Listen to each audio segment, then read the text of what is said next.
शुक्रवार होने से शुक्र का, और रोहिणी नक्षत्र होने के चंद्र का प्रभाव है। तो सुबह में आपके गांव में सूर्योदय कब हो रहा है देख लीजिए।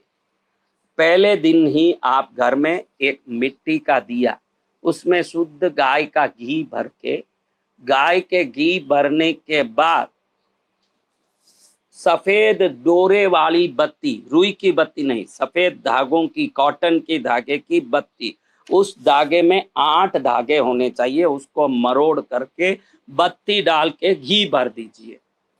उसके अंदर डायमंड मिश्री बोलते हैं ना, डायमंड मिश्री, क्या बोलते हैं, और डायमंड मिश्री के टुकड़े, डायमंड मिश्री या मिश्री के छोटे छोटे 5 टुकड़े, ये उसमें डाल दीजिए।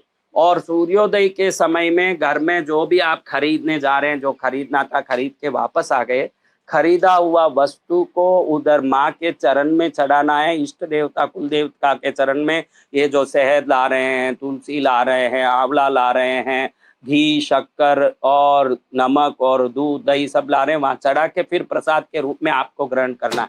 उसके पहले मैंने जो बताया है ये 5 मिश्री, ये मिश्री शुक्र का है, ध्यान रखना। मिश्री 5 मिश्री शुक्र ग्रह का है।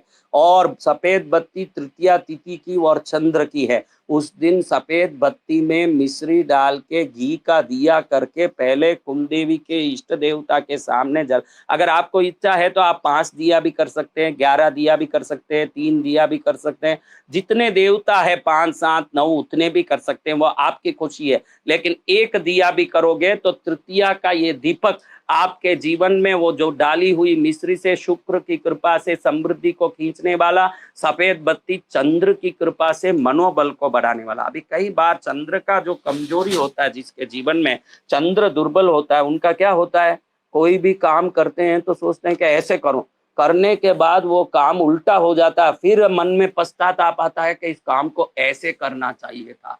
अरे वो कैसे करना चाहिए था, पहले ही चंद्र बल होता तो वो सही करने का विवेक होता और बाद में नुकसान के बाद पछताना नहीं पड़ता। ये सफेद डोरे की 8 बत्तियां, वैसे तो चंद्र का अंक 2 है, आप ऐसे बोलोगे, लेकिन वो लक्ष्मी का दिन होने से 8 डोरा हम उसमें डाल रहे हैं। और उसमें 5 मिश्री के टुकड़े डाल के शुक्र को, महालक्ष्मी को बलवान करेंगे। और चंद्र को एकदम प्रसन्न करने के लिए सफेद धागा, और उस धागे को डाल के घी डाल के मिश्री के टुकड़े डाल दिए, तो मिश्री का टुकड़ा और सफेद धागा डालने के बाद घी डाल दिया, तो घी डालने के बाद इसको पहले जला के फिर दुकान से लाए हुए नमक है, शक्कर है, तुलसी है और शहद है, आंवला है और दूध दही जो भी लाया, पहले सब अपने इष्ट कुल देवता को एक बार चढ़ा के प्रणाम करो कि आज की दिन मेरे लिए अक्षय बनने वाला बने, श्रेष्ठ बनने वाला बने, सफलता देने वाला बने।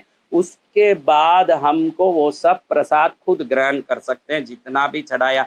नमक नमक की भरनी में भर दो, शक्कर शक्कर की भरनी में भर दो, और बाकी चीजें आप बॉटल में ही रख के धीरे धीरे उपयोग करते रहो। तुलसी को आप सेवन कर लो, मुंह में डाल के तुलसी को खा लो, और दूध दही को दूध दही के हिसाब से उपयोग कर लो, और सभी उपयोग आप कर सकते हैं। ऐसे करके आप पूरा लाभ ले सकते हैं। और ये जो सफेद धागा और मिश्री का दिया है, ये जितने देवता हैं सबको भी चढ़ेगा, भले वो देवी हो, गणपति हो, शिव जी हो, पद्मावती हो, कोई भी देवता हो, सबको ये दिया चढ़ेगा। अगर आपको 11 चढ़ाना, 21 चढ़ाना आपकी मर्जी, 1 चढ़ाना आपकी मर्जी, या जितने फोटो विग्रह आपके घर में हैं उतना चढ़ाना वो आपकी मर्जी, वो आप कर सकते हैं।